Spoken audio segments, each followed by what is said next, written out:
اللہم صلی علی محمد وعلی آل محمد کما صلیت علی ابراہیم وعلی آل ابراہیم انک حمید مجید۔ اللہم بارک علی محمد وعلی آل محمد کما بارکت علی ابراہیم وعلی آل ابراہیم انک حمید مجید۔ قبر کی پہلی رات کا منظر کیسا ہوگا؟ یہ ایک ایسا سوال ہے جس کی تلاش میں ہر دوسرا شخص نظر آتا ہے۔ آج ہم اس سوال کا جواب آپ کے لیے اسلامی نقطہ نظر سے لے کر حاضر ہوئے ہیں۔ اس کے علاوہ آپ کو یہ بھی بتائیں گے کہ آخر قبر انسان کو کیسے پکارتی ہے؟ کیا یہ پکار انسان کو سنائی دیتی ہے؟ قبر کی پکار۔ حضرت ابو سعد خدری سے روایت ہے کہ سرور کائنات رسول اللہ صلی اللہ علیہ وسلم نے فرمایا، لوگو، لذتوں کو ختم کرنے والی موت کو کثرت سے یاد کیا کرو۔ قبر ہر دن اپنے مردوں سے خطاب کرتے ہوئے اعلان کرتی ہے، میں غربت اور تنہائی کا گھر ہوں، مٹی اور کیڑوں کا گھر ہوں۔ جب مومن کو دفن کیا جاتا ہے تو قبر اسے مرحبا کہتے ہوئے خوشخبری سناتی ہے کہ میری پشت پر چلنے والوں میں تو بڑا محبوب تھا، آج میں تیری ہو گئی اور تو میری طرف آ گیا، تو اب میرے احسان کو دیکھ لے گا۔ یہ کہہ کر قبر تا حد نگاہ کشادہ ہو جاتی ہے اور جنت کا دروازہ اس کے لیے کھول دیا جاتا ہے، جہاں سے اس کو جنت کی تازہ ہوا آتی ہے۔ حضرت ابو ہریرہ رضی اللہ تعالی عنہ کا بیان ہے کہ رسول اللہ صلی اللہ علیہ وسلم ایک جنازے میں شریک ہوئے، پھر فرمایا، میں بھی آپ صلی اللہ علیہ وسلم کے ہمراہ تھا۔ آپ صلی اللہ علیہ وسلم ایک قبر کے پاس بیٹھ گئے اور فرمایا، یہ قبر ہر دن بآواز بلند کہتی ہے، اے آدم کی اولاد، تو کیوں مجھے بھول گیا؟ کیا تجھے یہ معلوم نہیں کہ میں تنہائی کا گھر، غربت کا گھر، وحشت کا گھر، کیڑے مکوڑوں کا گھر ہوں؟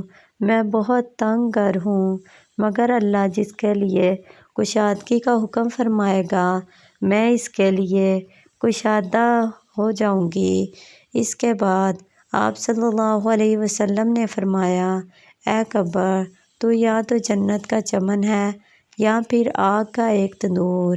حضرت ابو جعد رضی اللہ تعالی عنہ سے روایت ہے کہ رحمت عالم صلی اللہ علیہ وسلم نے فرمایا، مردہ جب قبر میں رکھا جاتا ہے تو قبر اس کو کہتی ہے، اے ابن آدم، تو ہلاک ہوا، تجھے کس چیز نے مجھ سے دھوکے میں رکھا؟ کیا تجھے معلوم نہ تھا کہ میں فتنہ، تاریکی اور کیڑوں مکوڑوں کا گھر ہوں؟ تجھے کس چیز نے مجھ سے بہکا کر نہ ڈر کر دیا، اور تو میری پشت پر خوب پکڑ کر چلتا تھا؟ اگر وہ مردہ نیک ہوتا ہے تو اس کی طرف سے قبر کو جواب دینے والے جواب دیتے ہیں، اے قبر، تو دیکھ تو صحیح اس کے اعمال کیسے ہیں۔ یہ اچھائی اختیار کرتا تھا اور برائی سے باز رہتا تھا۔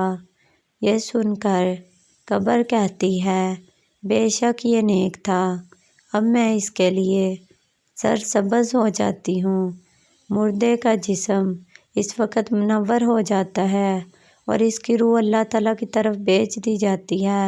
حضرت عبداللہ بن عبید رضی اللہ تعالی عنہ سے روایت ہے کہ رسول اللہ صلی اللہ علیہ وسلم نے فرمایا، مردہ قبر میں بیٹھتا ہے اور ان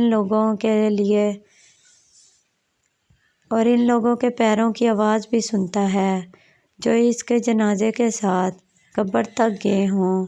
مردے سے اس کی قبر کہتی ہے، اے ابن آدم، تیری ہلاکت ہو، تو نے میری تنگی، بدبو اور کیڑے مکوڑوں کا خوف نہیں کیا، اس لیے تو نے ان چیزوں سے بچنے کے لیے تیاری نہ کی۔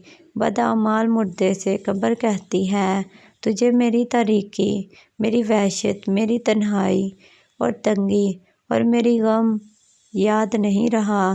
اس کے بعد قبر اس کو جگڑ دیتی ہے۔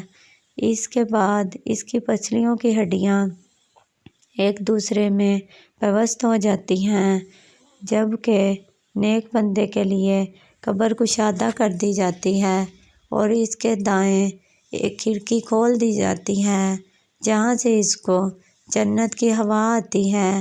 اللہ پاک ہم سب کو قبر کے عذاب سے بچائے اور ہم کو نیک اعمال کرنے کی توفیق عطا فرمائے۔ آمین یا رب العالمین۔